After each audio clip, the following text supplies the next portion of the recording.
Assalamualaikum warahmatullahi wabarakatuh. Oke, seperti biasa sebelum dilanjutkan cerita pedang King Dao-nya, bantu Mimin tekan tombol like dan berkomentar. Juga terima kasih sudah dan sebelumnya. Gas. Bab 1631, Bunuh. Karena binatang itu unggul pada serangan pertama, kali ini ia menyerang dengan lebih gegabah. Dengan tubuh yang kuat dan kecepatan yang mengerikan, kekuatan yang hebat dapat menciptakan keajaiban. Trik ini selalu berhasil. Begitu saja, binatang jahat itu menghantam ujung pedang King Xuan milik Ye Guan dengan keras. Saat ia menyentuh pedang King Xuan, matanya tiba-tiba melebar, lalu alisnya terbelah, dan aliran darah menyembur keluar. Pedang itu masuk dari alisnya dan keluar dari ekornya. Aduh! Saat teriakan melengking terdengar, tubuh binatang itu terbelah menjadi dua bagian, dan darah yang tak terhitung jumlahnya menyembur keluar dari langit seperti air mancur. Bunuh seketika dengan satu pedang, pria di belakang binatang jahat itu ketakutan dan mundur dengan kasar. Tetapi tanpa restu binatang jahat itu, kecepatannya melambat beberapa kali dan Ye Guan memenggal kepalanya dengan pedang. Ye Guan berdiri di tengah lapangan. Dia menatap binatang buas yang perlahan jatuh di kejauhan dengan wajah tanpa ekspresi. Darah perlahan menetes dari pedang King Xuan di tangannya. Ye Guan tidak pergi karena dia tidak bisa pergi. Ribuan kaki di depannya, seorang lelaki tua muncul. Dia mengenakan jubah hijau berbunga-bunga, dengan rambut acak-acakan dan wajah kotor, tampak sangat lusuh. Di bahunya berdiri seekor burung berbentuk aneh dengan 3 kaki dan 2 kepala, dan 4 mata seperti bola darah, yang menatap Ye Guan. Orang tua berjubah hijau itu menatap pedang King Xuan di tangan Ye Guan. Dia tahu pertahanan binatang buas itu, tetapi di hadapan pedang ini, pedang itu rapuh seperti kertas. Ini juga alasan mengapa dia tidak segera mengambil tindakan. Tidak yakin, ada risikonya, lebih aman bertarung secara berkelompok.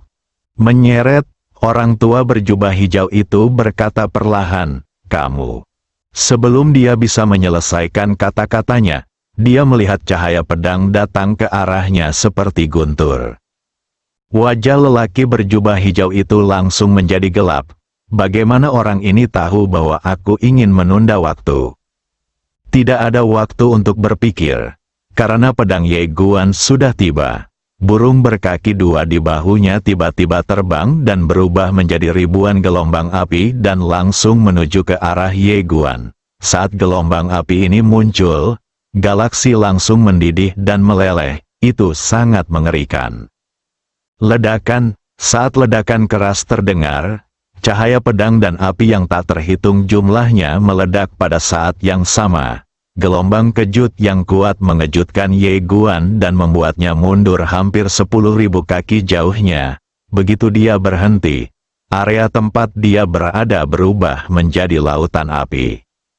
Ye Guan melambaikan lengan bajunya, cahaya pedang menyambar, dan gelombang api di sekitarnya langsung tersapu.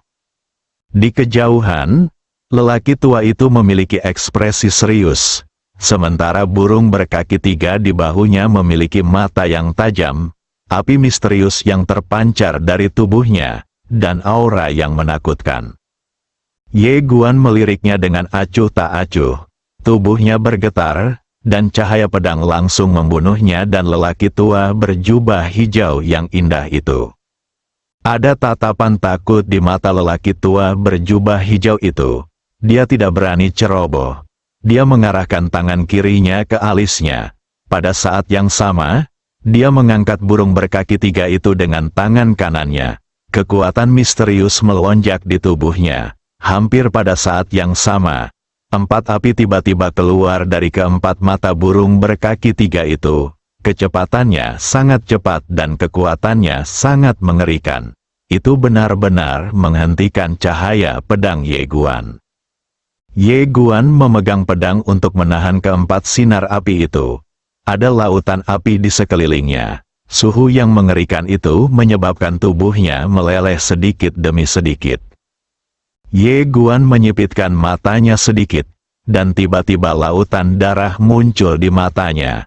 Saat berikutnya, cahaya darah melonjak keluar dari tubuhnya dan berkumpul di pedang King Xuan. Dia menekan ke depan dengan keras. Tertawa, pedang itu langsung merobek pilar-pilar api itu. Dan pedang itu langsung masuk dan menebas tepat di depan lelaki tua berjubah hijau itu. Orang tua itu sangat terkejut. Tiba-tiba dia memberi isyarat dengan tangan kirinya dan mengangkat kepalanya. Tirai api muncul di atas kepalanya. Wah, saat pedang Ye Guan jatuh, tirai api itu tidak dapat menahan kekuatannya saat ini dan langsung meledak, berubah menjadi percikan api yang berterbangan kemana-mana. Orang tua itu juga terpental puluhan ribu kaki jauhnya. Begitu dia berhenti, tubuhnya langsung terbelah dan api yang tak terhitung jumlahnya meluap. Pada saat ini, Ye Guan di kejauhan tiba-tiba menghilang dari tempatnya, dan cahaya pedang menghancurkan segalanya. Dengan berkah kekuatan darah, pedangnya kini telah mencapai tingkat yang sangat mengerikan dan tak terhentikan. Melihat Ye Guan datang ke arahnya dengan pedangnya lagi, lelaki tua berjubah hijau itu tiba-tiba merasa ngeri, karena dia menyadari pada saat ini bahwa bahkan jika dia menggunakan seluruh kekuatannya, dia tidak dapat menahan pedang Ye Guan. Jika dia menangkisnya, dia akan mati atau terluka. Kecepatan Ye Guan juga sangat cepat, dan dia bahkan tidak memiliki kesempatan untuk melarikan diri. Dalam situasi kritis ini, lelaki tua berjubah hijau itu tidak bisa lagi peduli dengan apapun. Dia tiba-tiba meraung, tubuhnya bergetar hebat, dan terbakar secara langsung, lalu bergabung dengan burung berkaki tiga itu. Kepala burung dan tubuh manusia, setelah menyatu, aura mereka meroket dengan liar. Pria berjubah hijau itu menggenggam kedua tangannya, dan kepala burung itu tiba-tiba meraung, api putih gelap tiba-tiba keluar dari tenggorokannya, dan dengan munculnya api putih gelap ini, seluruh dunia mulai mencair. Di bawah perlindungan dua niat pedang yang mengerikan dan garis keturunan yang gila, Ye Guan menahan kekuatan mengerikan yang terkandung dalam api itu. Tidak hanya itu, dia menebas dengan pedangnya, dan api putih gelap itu langsung terkoyak. Kemudian, cahaya pedang menebas langsung ke lelaki tua berjubah hijau itu. Wah, api yang tak terhitung jumlahnya pecah. Lelaki tua itu meraung, dan terbang mundur. Dalam proses terbang, tubuhnya meledak sedikit demi sedikit. Namun, burung berkaki dua itu tiba-tiba berubah menjadi gelombang api yang membubung ke langit dan terpisah darinya. Kemudian, ia menggulung gelombang api yang besar, lalu menukik ke bawah, dan menghantam Ye Guan yang membunuhnya dari kejauhan. Ye Guan mendongak. Api darah menyala di matanya. Itu adalah darah iblis gila. Dia berubah menjadi cahaya pedang dan terbang ke langit. Menebas burung berkaki dua itu, pedang itu langsung merobek gelombang api itu. Dan kemudian burung berkaki dua itu terpotong dan terbang keluar. Saat terbang, ia terus membuat jeritan yang menyedihkan dan api di tubuhnya dengan cepat menghilang. Di kejauhan, lelaki tua berjubah hijau melihat pemandangan ini dengan ekspresi yang sangat serius. Levelnya di Eastern Wilderness tidak rendah. Dan dia telah berpartisipasi dalam pertempuran besar dengan para dewa di masa lalu. Di wilayah yang sama di Eastern Wilderness, dia memiliki sangat sedikit saingan. Namun pada saat ini, dia bergabung dengan binatang aneh ini. Tetapi mereka berdua ditekan oleh pendekar pedang di depannya. Kapan peradaban ilahi menghasilkan pendekar pedang yang begitu menakutkan? Dia tidak tahu banyak tentang Ye Guan. Dan perintah yang diterimanya adalah untuk menyingkirkan pendekar pedang ini. Sekarang tujuan seluruh hutan belantara timur adalah untuk membunuh pendekar pedang ini. Karena sang dewa telah mati, pembudidaya pedang ini menjadi ancaman terbesar bagi padang belantara timur. Saat dia berpikir, Ye Guan menebas burung berkaki 3 itu dengan pedangnya lagi. Burung itu menjerit melengking lagi, dan api di tubuhnya memercik kemana-mana. Di kepalanya, ada 2 bekas pedang yang dalam, dan tulang-tulang putihnya terlihat. Saat Ye Guan menebasnya dengan pedang, ia berubah menjadi cahaya pedang dan melesat keluar. Melihat Ye Guan mendatanginya dengan pedang lainnya, burung berkaki 3 itu tiba-tiba merasa ngeri. Kali ini, ia tidak berani melawan. Tubuhnya gemetar dan berubah menjadi gelombang api dan mundur. Namun, Ye Guan tidak mengejarnya, tetapi berbalik dan menebas lelaki tua berjubah hijau di kejauhan dengan pedangnya. Melihat Ye Guan datang untuk membunuhnya, lelaki tua itu tiba-tiba ketakutan dan segera mundur, tidak berani melawan Ye Guan lagi. Tertawa, pedang Ye Guan langsung merobek jurang besar di galaksi, tetapi dia luput. Dia menatap lelaki tua itu dan hendak menghunus pedangnya lagi. Tetapi pada saat ini, sebuah tinju cahaya tiba-tiba terbang dari samping. Ye Guan sedikit mengernyit, berbalik tiba-tiba dan menebas dengan pedangnya. Ledakan, cahaya tinju itu hancur seketika, namun dia sendiri juga mundur hampir 1000 kaki jauhnya. Di ujung pandangannya, seorang wanita melangkah ke udara. Orang yang datang adalah Jun Yu, dan di sampingnya, ada 9 pria kuat tingkat atas. Ke-9 pria kuat ini semuanya setengah manusia dan setengah iblis. Mereka memiliki aura yang kuat, dan masing-masing dari mereka lebih kuat daripada lelaki tua berjubah hijau berbunga-bunga itu. Mereka semua adalah makhluk yang sangat kuat, di atas para dewa. Kuil binatang gurun timur, ini adalah salah satu dari 2 kuil terkuat di East Wasteland. Setiap orang kuat memiliki jiwa binatangnya sendiri, yang merupakan fusi dengan monster. Ketika para dewa menyerbu East Wasteland, itu karena kuil binatang East Wasteland berjuang mati-matian untuk menunda mereka, yang membuat orang-orang kuat yang tersisa di East Wasteland mengungsi dari East Wasteland dan melarikan diri ke kedalaman alam semesta. Namun, dalam pertempuran itu, kuil binatang East Wasteland juga menderita kerugian besar. Sekarang, bukan hanya vitalitas kuil binatang buas timur yang telah dipulihkan, tetapi kekuatan keseluruhannya juga telah meningkat pesat. Setelah pertempuran dengan peradaban ilahi di padang gurun timur, meskipun mereka dikalahkan, mereka selalu memikirkan balas dendam. Di sisi lain, dengan lenyapnya para dewa, seluruh peradaban kosmik jatuh ke dalam pertikaian yang tak berujung. Sekarang, kecuali pengawal darah ilahi dan beberapa orang kuat, kekuatan mereka telah ditinggalkan oleh padang gurun timur. Tentu saja, kemampuan Dong Huang untuk meningkat drastis seperti itu juga tidak lepas dari bantuan rahasia Sang Master Pena Dao Agung. Jun Yu memimpin 9 prajurit teratas dari kuil Dewa Binatang dan berjalan menuju Ye Guan. Indra spiritual mereka semua tertuju pada Ye Guan. Tidak hanya itu, ada aura kuat yang mengalir dari belakang mereka. Mereka adalah orang-orang kuat seperti pria dengan pisau dari Shenzhou, dan mereka juga bergegas saat ini. Ye Guan menggenggam erat pedang King Xuan, tetap diam, dengan niat pedang mengalir di sekelilingnya. Jun Yu perlahan mengepalkan tangan kanannya, dan kekuatan waktu yang dahsyat terkumpul dari tangannya. Pada saat ini, seorang lelaki tua di sampingnya berkata dengan suara yang dalam, "Nona Jun Yu, Anda tidak bisa memberi orang ini kesempatan." Jun Yu terdiam. Niat awalnya adalah membunuh Ye Guan sendiri dan melenyapkan momok terakhir ini bagi Dong Huang.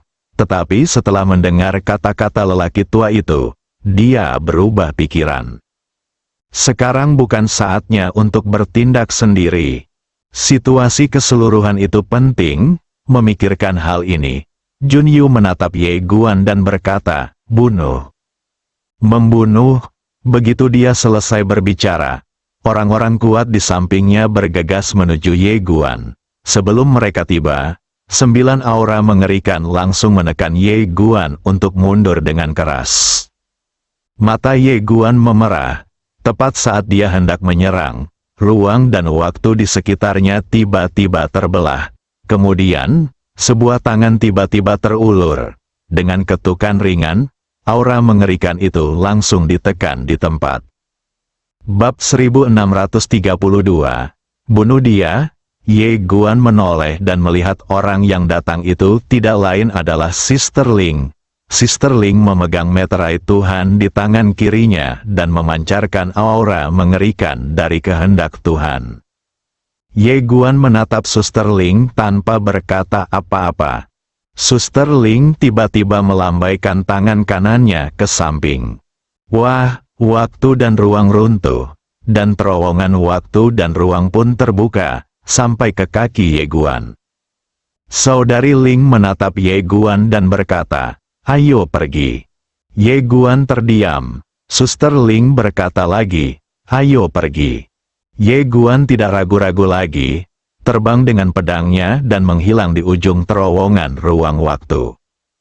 Jun Yu segera berlari menuju terowongan ruang waktu, tetapi pada saat berikutnya, cahaya bilah ungu menebas ke arahnya, memaksanya mundur puluhan ribu kaki. Setelah Jun Yu berhenti, dia menatap Sister Ling. Dia tidak tahu apa yang dia rasakan, tetapi matanya sedikit menyipit. Semua orang yang mengejar Ye Guan sudah mati. Dibunuh oleh wanita di depanku. Kekuatan wanita ini sungguh mengerikan. Dan sekarang dengan segel dewa milikku, kekuatanku telah meningkat dalam jumlah yang tidak diketahui. Pria kuat biasa tidak sebanding dengan wanita ini. Jun Yu menatap Suster Ling dan berkata, "Kalian kejar saja mereka." Saat suaranya jatuh, dia tiba-tiba berubah menjadi sungai waktu yang panjang dan bergegas menuju Sister Ling. Kekuatan waktu yang tak terbatas bergegas menuju Sister Ling seperti gunung. Orang-orang kuat dari kuil binatang buas gurun timur bergegas langsung ke arah tempat Ye Guan melarikan diri. Tetapi pada saat ini, ledakan, tiba-tiba, suara dentuman keras terdengar dari lapangan, dan kemudian, kekuatan waktu yang tak terhitung jumlahnya hancur. Jun Yu mundur dengan keras, dan kemudian, cahaya pedang ungu sepanjang 1000 kaki menebas langsung ke arah sekelompok orang kuat dari kuil binatang buas timur. Tempat pedang itu jatuh tepat di tempat mereka bergerak maju. Pukulan ini secara tiba-tiba memotong jalan mereka ke depan. Sekelompok orang kuat dari kuil dewa binatang berhenti dan menoleh untuk melihat saudari Ling yang tidak jauh dari sana. Mereka semua terkejut. Pada saat ini, Sister Ling memegang pisau guntur dan menatap mereka dengan dingin. Petir ungu yang mengerikan memancar dari tubuhnya. Kedua belah pihak terdiam. Jun Yu dan sekelompok orang kuat dari kuil binatang buas gurun timur tahu bahwa mereka tidak akan dapat melarikan diri kecuali mereka menyingkirkan wanita di depan mereka. Jun Yu menatap Suster Ling dan berkata dengan dingin, "Bunuh dia." Begitu dia selesai berbicara, dia tiba-tiba berubah menjadi sungai waktu yang panjang dan bergegas menuju Suster Ling. Orang-orang kuat dari kuil binatang buas gurun timur di dekatnya juga bergegas menghampiri Suster Ling. Saudari Ling tampak kosong. Tiba-tiba, cahaya pedang yang mengerikan meledak dari tubuhnya. Kemudian, tubuhnya bergetar, dan puluhan ribu cahaya pedang menyapu lapangan dan langsung menuju Jun Yu dan yang lainnya. Berjuang keras, di terowongan ruang dan waktu, Ye Guan terbang dengan pedang. Dia memegang pedang King Xuan erat-erat di tangan kanannya. Niat pedang dan kekuatan garis keturunan gila di tubuhnya masih berfluktuasi. Mungkin karena niat membunuh, garis keturunan gilanya semakin kuat.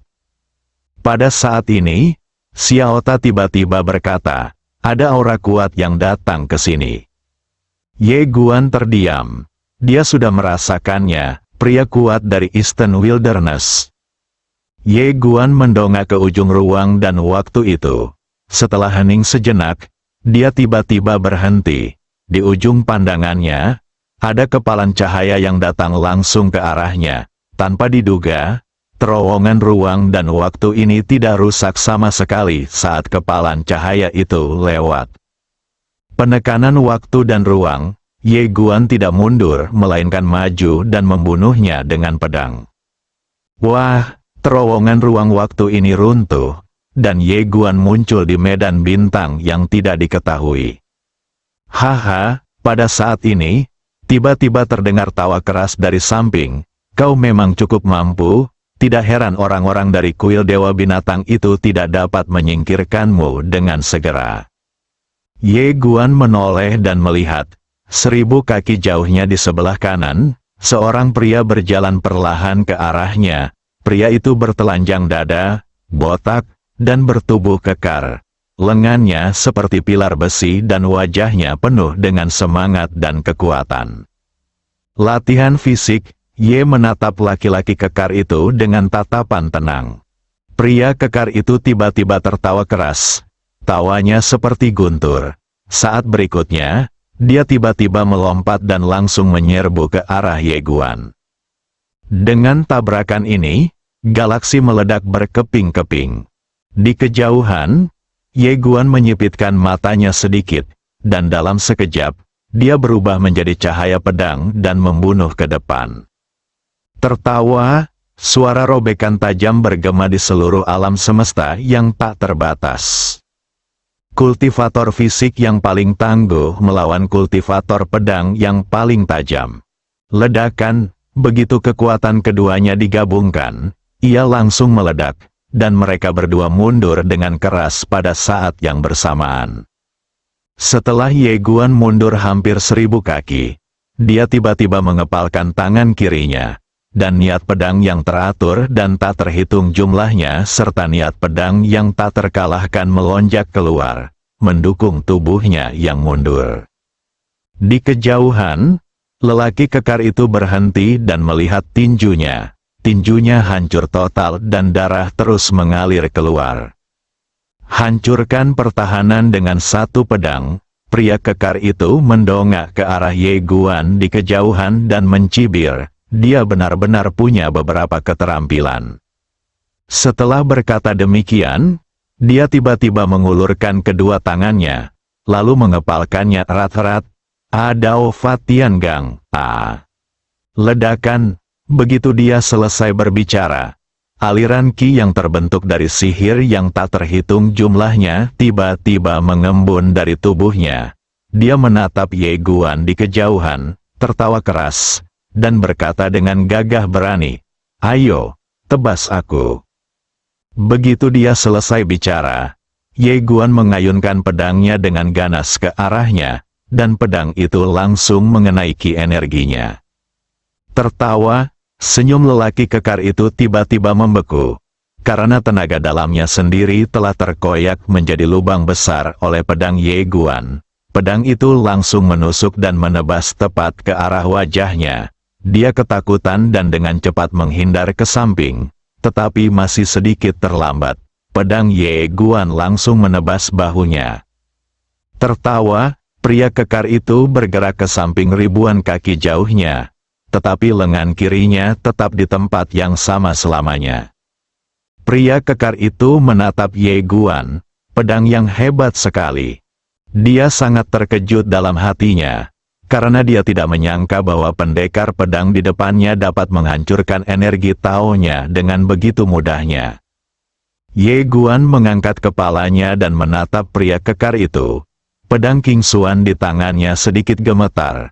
Lawan favoritnya adalah tipe orang keras kepala yang suka bertarung keras. Tubuh Ye Guan bergetar, lalu berubah menjadi cahaya pedang lagi dan menyerbu ke arah pria kekar itu. Kali ini, pria kekar itu belajar dari kesalahannya dan tidak melawan lagi. Dia mengepalkan tangan kanannya erat-erat, setengah membungkuk, lalu meraung, dan meninju. Kekuatan murni yang dahsyat mengalir keluar dari tinjunya dan mengalir ke arah Ye Guan. Kekuatan dahsyat itu begitu dahsyat hingga tampaknya menghancurkan seluruh alam semesta. Pada saat ini, pedang Ye Guan telah tiba. Pedang King Xuan masih sekuat bambu, dan langsung merobek lubang di tekanan kekuatannya. Namun, dia sendiri juga menderita kekuatan yang sangat kuat, dan darah mengalir dari sudut mulutnya. Ledakan, cahaya pedang dan cahaya tinju meledak bersamaan, dan gelombang kejut yang kuat saling mengguncang. Ye Guan mundur ribuan kaki sebelum berhenti. Begitu dia berhenti, dia merasakan rasa manis di tenggorokannya dan aliran darah perlahan meluap. Di kejauhan, pria kekar itu berhenti dan tinju kanannya langsung retak, dan darah menyembur keluar. Pria kekar itu tampak sangat jelek. Ia menatap Ye Guan dari kejauhan dan berkata, seperti yang diharapkan dari orang yang dipilih oleh para dewa. Kau memang luar biasa, aku mengagumimu. Jika kau tidak menggunakan pedang ajaib ini, aku akan lebih mengagumimu. Ye Guan melirik lelaki kekar itu dan berkata, kau kelihatan bodoh, tapi aku tidak menyangka, ternyata kau lebih bodoh dari yang terlihat. Lancang, pria kekar itu menjadi marah. Suaranya seperti guntur. Pendekar, katakan padaku dengan jujur, tanpa pedang ajaib ini, bisakah kau menjadi lawanku? Katakan padaku. Ye Guan berkata, sebelum aku datang untuk melawanmu, aku sudah bertarung dalam waktu yang lama, dan kondisiku sudah tidak lagi prima. Jika kau punya nyali, apakah kau berani membuat janji denganku untuk melawanmu di lain hari? Aku tidak akan menggunakan pedang ajaib dan melawanmu dengan adil. Apakah kau berani? Tentu saja aku berani. Pria kekar itu berkata begitu. Tetapi di tengah-tengah perkataannya, dia tiba-tiba menyadari bahwa dia diperintahkan untuk membunuh pria ini, bukan untuk bertarung satu lawan satu. Ye Guan mencibir, kenapa? Kamu hanya tahu cara mengambil keuntungan dari kemalangan orang lain. Pria kekar itu tampak sedikit tidak senang. Jangan bicara, biarkan aku memikirkannya dulu. Ye Guan menatap pria kekar itu tanpa berkata apa-apa. Pria kekar itu sedikit ragu-ragu dan bimbang. Menurut perintah, dia harus membunuh pendekar pedang itu dengan cara apapun. Tetapi berdasarkan prinsipnya, dia merasa bahwa melakukan hal itu sama saja dengan mengambil keuntungan dari kemalangan seseorang dan bukan sesuatu yang seharusnya dilakukan oleh pria sejati. Selain itu, dia benar-benar ingin mengalahkan pendekar pedang itu dengan cara yang adil dan jujur. Di satu sisi, ada perintah dari atas, dan di sisi lain, ada prinsip saya sendiri. Ye Guan tiba-tiba bertanya, apakah kalian mengulur waktu, menunggu bala bantuan tiba, lalu menghajarku? Kentut, pria kekar itu berkata dengan marah, penggarap pedang, jangan menilai orang lain berdasarkan standarmu sendiri. Aku, Mang Bu, tidak pernah melakukan hal seperti perkelahian geng dalam hidupku. Ye Guan berkata dengan tenang, tapi bala bantuanmu sudah datang. Wajah Mang Bu tampak muram. Setelah terdiam beberapa saat, dia berkata, apakah kamu benar-benar bersedia melawanku dengan adil di masa depan? Ye Guan mengangguk. Mang Bu menatap Ye Guan dan berkata, baiklah, silakan. Ye Guan mengangguk dan hendak pergi, tetapi Mang Bu berkata, tunggu sebentar. Ye Guan menatap Mang Bu dan bertanya, apakah kamu menyesalinya? Mang Bu mencibir, dasar bercanda. Seorang pria harus menepati janjinya. Kenapa kamu menyesal? Aku ingin kamu menarik kembali ucapanmu. Apa maksudmu aku terlihat bodoh? Kamu harus menarik kembali penghinaanmu terhadap kepribadianku? Ye Guan memikirkannya, lalu mengangguk, aku tarik kembali perkataanku, kamu tidak bodoh. Mang Bu merasa puas dan berkata dengan dingin, ayo pergi. Ye Guan terbang dengan pedangnya dan menghilang di ujung galaksi. Sekitar setengah jam setelah Ye Guan pergi, seorang lelaki tua muncul di tempat kejadian. Lelaki tua itu menatap Mang Bu dan bertanya, di mana Ye Guan? Mang Bu berkata, aku membiarkannya pergi. Orang tua itu marah sekali. Kau gila? Kau. Mang Bu berkata, jangan khawatir. Aku yakin dia telah terbujuk oleh pesona kepribadianku dan pikiranku yang hebat. Tidak lama lagi, dia akan datang untuk menantangku. Dan kemudian aku akan mengalahkannya secara terbuka. Pada saat itu, aku akan mengampuni nyawanya dan menaklukkannya, dan membiarkannya melayani kita di hutan belantara timur. Lao Mo, jangan hanya bertarung dan membunuh. Kau harus belajar menggunakan otakmu, mengerti, bersambung.